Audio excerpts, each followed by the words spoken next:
नमस्कार दोस्तों, स्वागत है आपका जस्ट यूपीएससी में।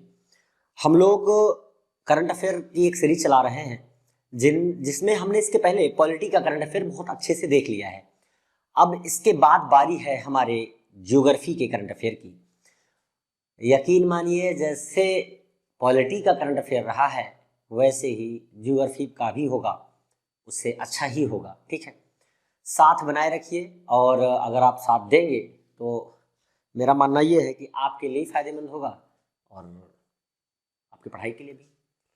दूसरी चीज़ ये कि जैसे कि मैंने देखा है कि लोग क्या करते हैं कि इग्नोर कर देते हैं। वीडियो देखा, स्टार्टिंग में चला करके भूल गए, नहीं चलाते। ठीक, तो देखिए, ये चीज़ें कर तो आप रहे हो, ठीक है, लेकिन जब क्वेश्चन पेपर आता है ना, तो इसी में से जरूरी नहीं कि यहीं से आ जाए, लेकिन इसमें कि कोई एक स्टेटमेंट वहां आ गई, अगर आपने अपने ध्यान से पढ़ रखा है, चीजें कर रखी हैं, तो ऑब्वियस सी बात है कि आप कर ले जाओगे। और नहीं पढ़ी, नहीं किया तो इसलिए जरूरी है कि देखिए, करंट अफेयर बहुत इंपॉर्टेंट टॉपिक है। कहीं ना कहीं किसी न किसी पर्टिकुलर एरिया में आपकी ये मदद करेगा, एलिमिनेशन में भी मदद कर सकता है। तो आइए आज ज्योग्राफी का एक सेक्शन स्टार्ट करते हैं हम लोग, और अच्छे से, बहुत ज़्यादा नहीं, बहुत ज़्यादा लेंदी वीडियो देखिए, बहुत ज़्यादा लेंदी वीडियो नहीं बनती है ज्योग्राफी और ग्रुप में, बहुत छोटे छोटे होते हैं। लेंदी मतलब इन द सेंस, अगर आप मार्केट से कोई सीरीज खरीदते हो, जो मैगजीन वगैरह होती हैं, उसमें भी देखिए ना, 40 से 50 पेज के अंदर अंदर पूरा पूरा ज्योग्राफी में हो जाता है। क्या, क्योंकि ज्योग्राफी है। अब भौतिक रूप में कहाँ बहुत बड़ा चेंजेस आता है, जो कुछ थोड़ा बहुत चेंजेस आता है वो उसमें हम लोग कवर करते हैं। आइए देखते हैं। सबसे पहले देख लीजिए कि क्वेश्चन कहाँ से बनेगा।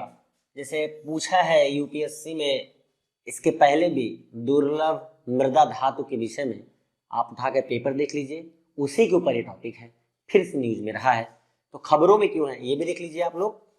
कि भारत की चीन पर, ध्यान दीजिए, भारत की चीन पर आयात संबंधी बढ़ती निर्भरता के चलते भारतीय उद्योग संघ, ये भी आपको पढ़ना है कि भारतीय उद्योग संघ होता क्या है।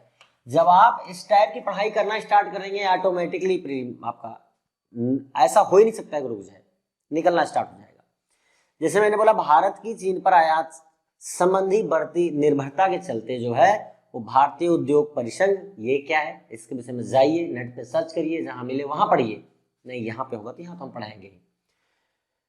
परिसंघ ने सरकार से इस क्षेत्र में निजी खनन को प्रोत्साहित करने और सप्लाई मतलब आपूर्ति स्रोतों में विविधता लाने का आग्रह किया है। आगे क्या कह रहा है, भारत के पास दुनिया के दुर्लभ खनिज भंडार का 6% है। यूपीएससी ने बहुत शानदार क्वेश्चन बनाया था इस पे, आप 2021 और 2022 का पेपर देखिएगा तो समझ में आ जाएगा कि भारत के पास दुनिया के दुर्लभ खनिज भंडार का 6% है। उसमें दुर्लभ खनिज भंडार का ऐसे ही कुछ स्टेटमेंट दिया हुआ था कि भारत के पास इतने में है।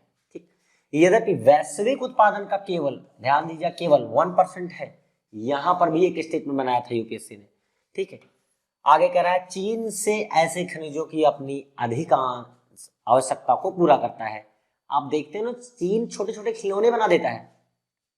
जो खिलौने भारत में 100 रुपए के होंगे, भारतीय जो उद्योग परिसंघ है हमारा, वो अगर 100 रुपए की किसी चीज को बना रहा है, वो 30 रुपए बना के दे दे रहा है। एकदम पूरा मार्केट का मार्केट उससे पटा है। किसके? चीन के खिलौनों से। आप देखिए, क्या कहते हैं, वो एक से एक रंग बिरंगिया गाड़ियां जो है 500-500 की जो होंगी, वो यहाँ पर 100-100 रुपए में निकाल के बेच रहा है। मतलब डंप कर दिया है उसने, तभी तो धमकी देता रहता है, दम हो तो निर्यात बंद करके दिखाओ। तुम्हारे यहाँ इस लेवल पे ये चीजें हैं नहीं, दुर्लभ धातुएं उसी के यहाँ मिलती हैं। ठीक, उदाहरण के लिए 2018-19 में भारत में दुर्लभ मृदा धातु आयात जो है वो 92% और मात्रा के आधार पर 97% चीन से प्राप्त किया गया था। आप सोचो कितनी ज्यादा निर्भरता है, इतनी ज्यादा निर्भरता, आप बताओ कहाँ एक्सेप्ट कर सकते हो क्या?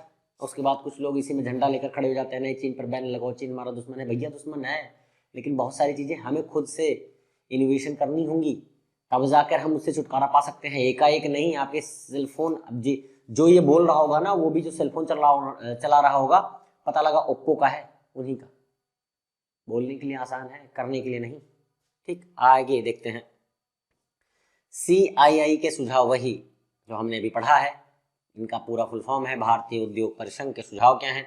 इसने सुझाव दिया कि इंडिया रेयर अर्थ मिशन को डीप ओशन मिशन को, ध्यान सुनिएगा, ये कह रहे हैं सुझाव में कि इंडिया रेयर अर्थ मिशन को डीप ओशन मिशन के एक महत्वपूर्ण घटक के रूप में इंडिया सेमीकंडक्टर मिशन की तरह पेशावर संचालित किया जाना चाहिए। मतलब जैसे इंडिया रेयर अर्थ मिशन है को डीप ओशन मिशन की तरह संचालित किया जा रहा है, उसी प्रकार से इंडिया सेमीकंडक्टर मिशन, उसको हम लोग को बहुत एकदम पेशेवर, कहते हैं ना पेशेवर खिलाड़ी, मजा हुआ खिलाड़ी है, उसकी तरह हमें इसको संचालित किया जाना चाहिए। आगे कह रहे हैं उद्योग समूह ने चीन को मेड इन चाइना 2025 पहल का हवाला देते हुए दुर्लभ पृथ्वी खनिजों को मेक इन इंडिया अभियान का हिस्सा बनाने का भी विचार रखा है।